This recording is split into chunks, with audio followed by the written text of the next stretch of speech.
Hi friends எல்லாம் எப்படி இருக்கீங்க?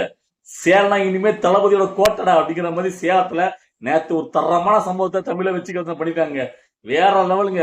என்னடா இது கொள்கை விளக்க பொதுக்கூட்டம் தான் சொன்னீங்க, ஆனா ஒரு மினி மாநாடு மாதிரி இருக்கு அப்படிங்கிற மாதிரி எனக்கு தெரிஞ்சு பாதி அரசியல் தலைவர்களுக்கு இன்னைக்கு நெஞ்சு வழியே வந்திருக்கும். பாதி பேர் அப்பெல்லாம் ஓடிடுவாங்க அந்த அளவுக்கு. அதாவது இது இவ்வளவு நாள் என்ன வச்சு கதறிட்டு இருக்காங்க கேட்டீங்கன்னா, எப்ப விஜய் ஒரு நடிகரியா, நடிகர்னால பாக்குறதுக்கு அவர் முகத்தை பாக்குறதுக்கு அவர் கிட்ட போய் போட்டோ எடுக்கிறக்காண்டி அவ்வளவு கூட்டம் கூடுது.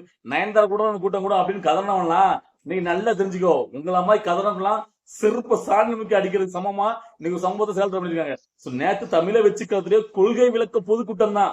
அந்த பொதுக்கூட்டத்துக்கு தளபதி விஜய் வரல, தலைவர் வரல. அவர் வராமலே அவருடைய கட்சிக்கு இவ்வளவு பெரிய ஒரு கூட்டத்தை கூட்டி காமிச்சு நாங்க யாரு அப்படிங்கறத காட்டிருக்காங்க தமிழை வச்சுக்கலாம். சோ இந்த முழு இதுக்குமே, இந்த முழு கூட்டத்துக்கும், அந்த ஆர்கனைஸ் மொத்தத்துக்குமே ஒரே ஒரு ஆள் காரணங்க. அந்த ஆள் நம்ம பாராட்டி தரணும். யாரு கேட்டீங்கன்னா சேலம் ஆர் பார்த்திபன். உண்மையிலே அந்த மனுஷன் தான் எல்லா கிரேட்டும் போய் சேரும். ஏன்னா அவரு பேசுனதுக்கு நான் அப்புறம் வரேன்.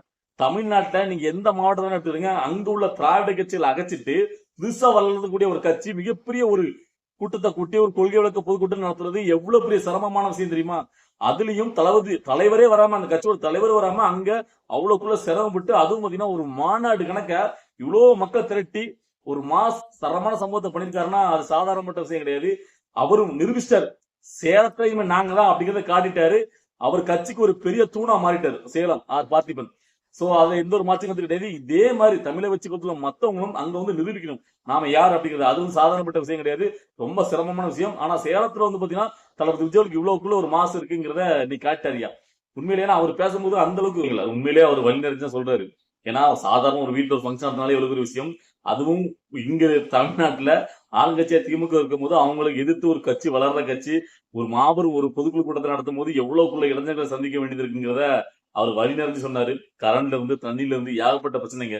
அவர் பேசும்போது கூட நிறைய தடவை கரண்ட் கட்டாயி போகுது, வாய்ஸ் வெளியே கேட்க மாட்டேங்குது. சோ அந்த அளவுக்கு அப்படி இருந்தும் கரண்ட் நாங்க திருட்டு வழியில எடுக்கல, நான் வந்து இவ்வளவு ஜென்ரேட்டர் வச்சு அந்த விழா நடத்திட்டு இருக்கேன், நான் இவ்வளவுக்குள்ள என்ன கஷ்டப்படுத்துறீங்க, இதே மாதிரி இங்க ஒருத்தர் இங்க வந்து எந்த ஒரு பொதுக்குழு கூட்டம் நடத்த முடியாது அவர் சவாலாக சொல்றாரு. ஏன்னா எல்லா இடத்துலயும் டிவி காரன் தான் நிப்பான். ஏன்னா இங்க தமிழ் மாதிரி தான் எல்லா இடத்துலயும் எல்லா தொழில் எல்லா வேலைகளையும் செஞ்சுட்டு இருக்கான். சோ அவங்கள வச்சு நான் வீடியோ எடுத்து நான் எல்லா இடமும் பரப்புவேன். நீங்க இனிமேல் எங்க ஒரு பொதுக்குழு கூட்டம் இருந்தாலும் கொக்கி போடுவீங்களா, திருட்டுத்தனமா கரண்ட் எடுப்பீங்களா, அதை நான் வெளியில கொண்டு வரேன். ஏன்னா அவரு அந்த அளவுக்கு ஜென்ரேட்டர் மூலமா தான் அதை இயக்கிட்டு இருக்காரு ஃபுல்லாவே. எந்த இடத்துலயும் தவறான முறையில கரண்ட் இழுக்கல. சோ அதனால வெளியே வச்சு அந்த வார்த்தையை சொல்றாரு, இல்லைன்னா சும்மா சொல்ல மாட்டாரு. அதுல இன்னும் ஹைலைட்டா ஒரு விஷயத்தை பதிவு பண்ணாரு. இனி இவ்வளவுக்குள்ள பண்றதுக்கு நான் உங்களை விட மாட்டேன் பாருங்க, ஒவ்வொரு வீடு வீடா போயிட்டு குடும்பத்தோட காலில் விழுவேன் சோ அப்படின்னு சொல்றாரு. அதுதான் பாத்தீங்கன்னா கொஞ்சம் ஏன் இந்த அளவுக்கு ஒரு பேசுறாருங்கிறது ஒரு பக்கம் இருந்தாலும், அப்ப அவர் எந்த அளவுக்கு தளபதி விஜய் அவர்கள் மேல ரொம்ப பச்சா கொண்டு தீவிரமா இருக்காரு அப்படிங்கிறத நம்ம அதை பார்க்க முடியும். சரினா அது சொல்லும் போதே அவர் வழி நிறைஞ்சு அப்போ ரொம்ப ஒரு பெரிய ஒரு பிணைப்பா எனக்கு பார்க்க முடிஞ்சு. விஜய் அவர்கள் மேல எந்த அளவுக்கு வந்து பாத்தீங்கன்னா அவர் வந்து, ஏன்னா ரொம்ப இடமா அவர் விஜய் அவரோட பயணிச்சுட்டு இருக்காரு. அவர் வந்து ரசிகரா இதுக்கு முன்னாடி விஜய் மக்கள் இயக்கத்தை வந்து, ஏன்னா இவ்வளவு ஒரு கட்டமைப்பு பண்ணும்போது சாதாரண விஷயம் கிடையாது.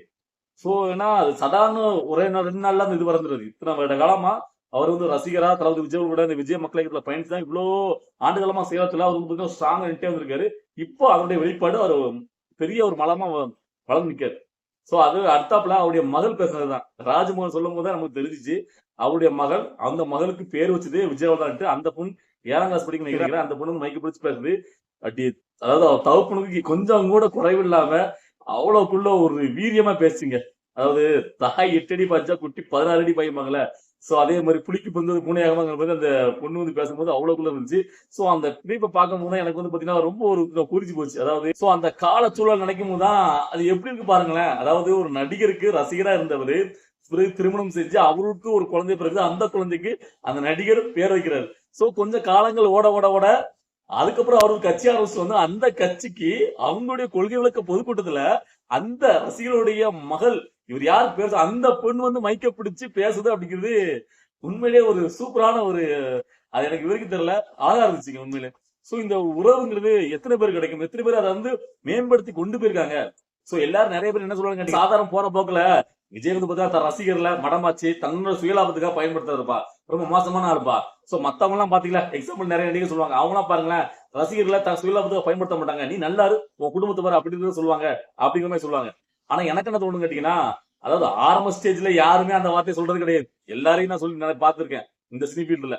ஆரம்பத்துல தான் கொடியை கட்டி கவசம் போட்டு கட்டோட்டு பாலசம் எல்லாத்தையும் பண்ணும்போது அதை ரசிப்பாங்க, மறைமுகமா ரசிப்பாங்க. நேரடியாவும் அவங்கள வந்து வளர்த்துதான் விடுவாங்க. குறிப்பிட்ட ஸ்டேஜுக்கு அப்புறம் அது பெருசா மாறும்போது இவங்களோட கட்டுக்கணக்காம போகும்போது நிறைய பிரச்சனைகள் தலைவலி வரும்போது ஏக்கு நம்ம தொல்ல. சோ அப்படிங்கும் போது நீ உன் குடும்பத்தை பாருப்பா, நீ உன் வீட்டை பாரு, ஃபர்ஸ்ட் அதை பாருங்க, என் படம். ஏன்னா அது நல்ல பேர். அது மட்டும் இல்லாம இவங்க தொல்லை தேவையில்லை. அது மட்டும் இல்லாம அப்போ வந்து பாத்தீங்கன்னா ஸ்டார்டிங் வந்து இவங்க படம் ஓடுமா ஓடாம அந்த இது கொஞ்சம் பிரச்சனைகள் இருக்கும். அதாவது இவருக்கு வந்து படம் ஜெயிக்குமா ஜெயிக்காதங்கிற ப்ராப்ளம் இருக்கும்போது அப்ப ரசிகர்கள் தான் தாங்கி நிப்பாட்டுறது. சோ ஒரு மினிமம் ஸ்டேஜ் போனதுக்கு அப்புறம் இவங்க வந்து பெரிய ஸ்டார் ஆயிடுறாங்கல்ல, அதுக்கப்புறம் மினிமம் கேரண்டி இவருக்கு தெரிஞ்சிடும், அவர் படமா ஓடிடும், எல்லா மக்களும் பார்க்க ஆரம்பிச்சுவாங்க. சோ அப்போ வந்து பாத்தீங்கன்னா நீங்க உங்க குடும்பத்தை பாருங்க, நீங்க உங்க வாழ்க்கைய பாருங்க சொல்றது பெரிய விஷயம் கிடையாது. அப்படி சொல்றதா இருந்தா ஆரம்பத்திலேயே நீங்க வந்து சொல்லிருக்கணும். சோ இப்போ வந்து இப்பவும் சரி சொல்லணும். சில பேர் இன்னும் கூட சொல்லாம இருக்காங்க. சொல்றது நல்ல விஷயம், பெரிய விஷயம் கிடையாது. நான் திரும்ப திரும்ப 2 3 இந்த விஷயத்தை பத்தி நான் பேசியிருக்கேன். அந்த இடத்துல தளபதி விஜய் அவர்கள் ஆரம்பத்துல இருந்தே அந்த ரசிகர்கள் அந்த பிணைப்பா வந்து பாத்தீங்கன்னா ஒரு பழக்கத்தை ஏற்படுத்தி இத்தனாண்டு காலமா வந்து அவங்களை அப்படியே கொண்டு சேர்த்து கடைசியில இவரு ஒரு கட்சி ஆரம்பிச்சு அந்த கட்சியில அந்த ரசிகருக்கு ஒரு முக்கிய பொறுப்பு கொடுத்து தன்னை, அதாவது தனக்காகவே இருக்கக்கூடிய அவங்களுக்கு ஒரு வாக்கு கொடுக்கணும், அவங்களுக்கு அரசியல் ரீதியா ஒரு கட்டமைப்பு பண்ணு சொல்லி ஒரு அரசியல் கட்சி ஆரம்பிச்சு வந்து அவங்களுக்கு ஒரு பதவி கொடுத்து அழகு பார்க்கறல, அது வேற லெவல்ல பெரிய விஷயமா இல்லையா? சோ இந்த பொண்ணு பேசும்போது அவருடைய அப்பா தான் அந்த ஆர் பார்த்திபன். சோ சோ இந்த அதை பார்க்கும்போது அவ்வளவு இருந்துச்சுங்க. அது என்ன வேற மாதிரி இருக்குல்ல அப்படிங்கிற மாதிரி எனக்கு தோணுச்சு. சோ நீங்க எத்தனை பேர் அதை கவனிச்சீங்கன்னு தெரியல. அது நல்லா இருந்துச்சு. ஓகே, இத்தனை வருஷம் ஆண்டு காலம் ஒரு நடிகர் ஒரு ரசிகர் கூடிய அந்த பிணைப்பு வந்து அதுல பார்க்க முடிஞ்சு. சோ அப்புறம் அவ்வளவுக்குள்ளதானே இருப்பாங்க. சோ அவர் வந்து ஒரு ரசிகர் ஆரம்பிச்சும் போது அவருக்காக எவ்வளவு பண்ணணும் அப்படின்னு தான் துடிப்பாங்க. சோ இந்த சேலத்துல பார்த்திபன் நிறுத்திட்டார். தமிழை வெற்றி கழகம் ஒரு ஸ்ட்ராங்கான ஒரு ஆளை பிடிச்சிட்டு பார்த்திபன அப்படிதான் எனக்கு தோணுது. சோ இதே மாதிரி மற்ற தொகுதிகளிலும் மற்ற மாவட்டங்கள்லயும் தளபதி விஜயனுடைய கொடிய நிலைநாட்டுற மாதிரி இந்த மாதிரி ஸ்ட்ராங்கான ஒரு கேண்டிடேட் அங்க உருவாங்கினாங்கன்னா தமிழ் கட்சி கழகம் நல்ல ஒரு ஸ்ட்ராங்கான ஒரு கட்சியா மாறுங்கிறதுல எந்த ஒரு மாற்று கருத்தும் கிடையாது. அதாவது இதை பேசும்போது தான் எனக்கு இன்னொருத்தர் சொன்னது ஞாபகத்துல வருது. அதாவது இது கொஞ்ச நாளைக்கு முன்னாடி இந்த சவுக்கு சங்கர் பேசும்போது, அதாவது தமிழை வச்சு கொண்டு தலைவர் தளபதி விஜய் அவர்கள் 214 தொகுதியில எந்த தொகுதியிலும் ஜெயிப்பாருமா, அதுல எனக்கு மாற்றத்தே கிடையாது. ஆனா அதுக்கு அடுத்தபடியா யாருமா ஜெயிப்பா, 2 3 பேர் சொல்லு, எனக்கு மத்தப்பட்ட கேண்டிடேட் பேரா தெரியுமா, இவங்க ஈஸியா விலைக்கு வாங்கிட மாட்டாங்களா மத்த கட்சியினர். சோ அப்படின்னு நிறைய பாயிண்ட் எடுத்து வச்சாரு. சோ இப்ப இந்த சேலம் பார்த்திபனை பார்க்கும்போது இப்படி எல்லாம் ஒரு ஆள் வளர்ந்து நிக்கிறியா, அதாவது இவ்வளவு ஆண்டு காலமா திராவிட கட்சிகளை எத்தனை மாட்டாங்கன்னா அரசியல் இருந்து அவங்க வந்து பாத்தீங்கன்னா இவ்வளவுக்குள்ள சக்தியா வளர்ந்து நிக்கிற ஒரு இடத்துல ஒரு புதுசா கட்சி ஆரம்பிச்சு 1 வருஷத்துல ஒருத்தர் இவ்வளவுக்குள்ள வளர்ந்து நிக்க முடியும்னா அது தளபதி விஜயவர்களுக்காக மட்டும்தான், அவர்களை மையப்படுத்தி மட்டும் தான் வளர முடியுது. சோ மத்தனால முடியாது.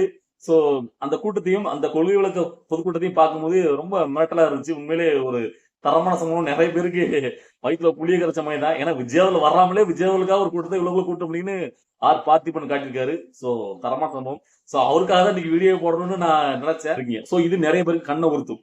ஆல்ரெடி ஸ்டார்ட் பண்ணிருப்பாங்க, அவருடைய ஜாதகத்தையும் எடுத்திருப்பாங்க. சோ அப்போ அவர் பேர்ல இப்போ அவங்களை பத்தி நோக்கமே என்ன கேட்டீங்கன்னா அந்த தமிழை வச்சுக்கிறது யார் பெருசா வளர்ந்து வரா, மக்களுடைய செல்வாக்க வளர்ந்து நிக்கா, அப்ப அவங்கள ஏதாவது சிக்குமா அவங்க மேல பழி போடுற மாதிரி சொல்லி பார்ப்பாங்க. சோ பார்த்து ஏதாவது ஒரு சின்ன விஷயம் இருந்தாலும் அதை எடுத்து அவங்க மேல பழி போட்டு அவங்க சிறுமைப்படுத்துறமே பண்ணி பாத்தீங்களா இப்படிதான் இந்த கட்சியோட லட்சணமே இப்படிதான், அவங்க கட்சியில இருக்கவங்க இப்படிதான் அப்படிங்கிற மாதிரி காட்டுறதா இப்ப முயற்சி நடந்துட்டு இருக்கு. சோ அந்த மாதிரி நடக்கும்போது நீங்க ரொம்ப கேர்ஃபுல்லா ஒவ்வொரு அடியும் எடுத்து வைக்கணும். சோ உங்களுக்கு எத்தனை பேருக்கு அந்த ஆர் பார்த்திபன் சேலத்துல அந்த கூட்டத்தையும் பொதுவாக பார்க்கும்போது உங்களுக்கு என்ன தோணுச்சு, நீங்க என்ன நினைச்சீங்க அப்படிங்கிறத உங்களுடைய கருத்துக்களை கமெண்ட்ல பதிவு பண்ணுங்க. நான் ரிப்ளை பண்ண தேவை இருக்கேன். பாய்.